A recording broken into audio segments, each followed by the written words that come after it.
on Bloomberg Radio. All right, Alex Steele, Paul Sweeney. We are live here in the Bloomberg Interactive Broker Studio in New York. We are streaming live on YouTube as well. All right, I'm looking at some Bloomberg reporting here. President Donald Trump says he intended to send letters to trading partners in the next 1 to 2 weeks, setting unilateral tariff rates ahead of a July 9th deadline to reimpose higher duties on dozens of economies. So sending out letters, I'm not sure what that means, but I guess... Dear sir or ma'am. Exactly. To whom it may concern, we're raising your things. Nathan Dean, he knows this stuff because we pay him to know this stuff. Nathan Dean, Bloomberg Intelligence Senior Policy Analyst. Nathan, just give us your latest kind of overview of where we are on these tariffs here, a little, I guess, context. Yeah, what I would say is there's really two phrases we're saying at the moment. The first is uncertainty. And look, if you're in the markets, this isn't a new word. You know that uncertainty is the word for 2025. But I would also use the phrase status quo, because even though President Trump said yesterday that he's going to send those letters out, and for what it's worth, that's a much easier way than going to the Rose Garden and holding up a little card that says here what the new tariff rates. You know, I think what we're going to see is we saw some reporting from Bloomberg News just last night that President Trump was also talking about extending this. So I think the current idea here is that you're going to have a situation where you have President Trump going out there and making threats or making statements that raises headline risk. But subsequently, you're also going to have this idea that we're just going to try and keep the status quo because we don't want to rock the markets. And so I think you are going to see some examples. I think President Trump may pick on a couple of countries or the European Union in particular to try and raise a renewed threat or a headline risk in order to spur negotiations. But I think for the next 3 to 6 months, the markets are going to face this status quo of a 10% baseline plus an extension or plus an exemption or plus a certain additional threshold like we saw with the China agreement. And that should probably stick through the third quarter. Are these agreements, and really we're just looking at China and the UK, are they actually different, or are they just kind of circling back to where we were before all of this trauma unfolded here?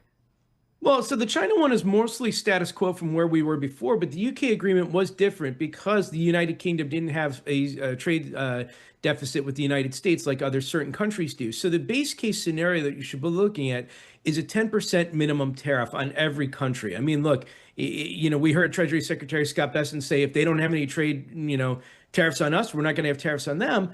But this idea of a 10% baseline is something that's usually sticking around at the White House. But then you're also going to see exemptions. For example, automobiles, technology, anybody that can get into the White House is going to be pushing for President Trump to offer exemptions.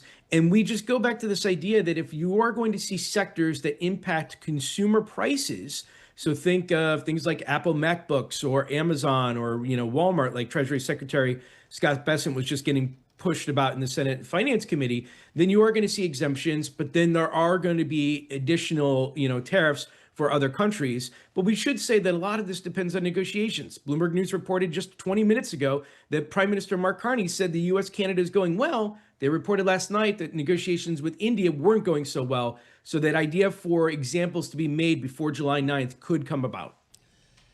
Okay, I guess we just keep in touch with I hear some skepticism from Paul at this moment. It feels like we're going to get to a spot kind of where we did last time, which is at the end of the day, it's a lot about nothing.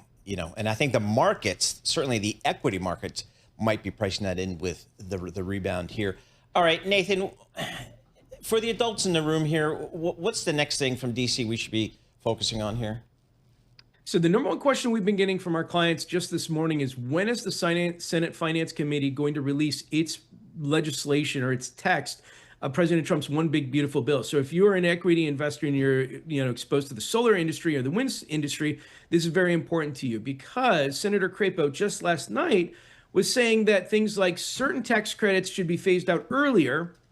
And we think he was hitting at solar and wind, and others would be extended, which was nuclear and geothermal. Now, obviously, we're still waiting for that text. Now, I think that text is going to come after market close on Friday. I think it's going to come Saturday or Sunday, but keep your eyes out, because there is this potential for some, I used to say marijuana stocks have hot sauce. Now I say the solar stocks, they have hot sauce. So these things move around. So definitely keep your eyes out for that. That's probably the next major catalyst you're going to see coming from Washington. Is that is hot sauce reference as a good thing or a bad thing, or just spicy? Just stuff happening? Just spicy. I stole it from our friends over in the ETF space. Okay, no, fair enough, because the solar sector is just really in a mess based on when the tax credits land when it comes out of the Senate. Do you think the timeline still works? I do. I think, obviously the senators want to have all this legislation out in the public arena before Juneteenth next week. They're going away for a couple of days. And I think the Senate can eventually get there. They seem to be a little bit more, I'd say, on board. There were still major questions about the deficit, getting the Rand Pauls on the debt ceiling and, the other senators, Ron Johnson's, if you will, on board. But I think they can get there by the 4th of July or maybe even after the 4th of July. We still are thinking an 80% chance this gets done before the August recess. All right. I mean, those recesses are actually a good incentive to get stuff It's like done. deadlines. Yes, so Yeah. it's good. All right, Nathan. I'll Appreciate it as always, Nathan Dean. He is our go-to person in D.C. to explain all the craziness down there in terms of the policies. Nathan Dean, senior policy analyst, Bloomberg Intelligence. He's down in our D.C. bureau. And again, we're going to get some tariff discussions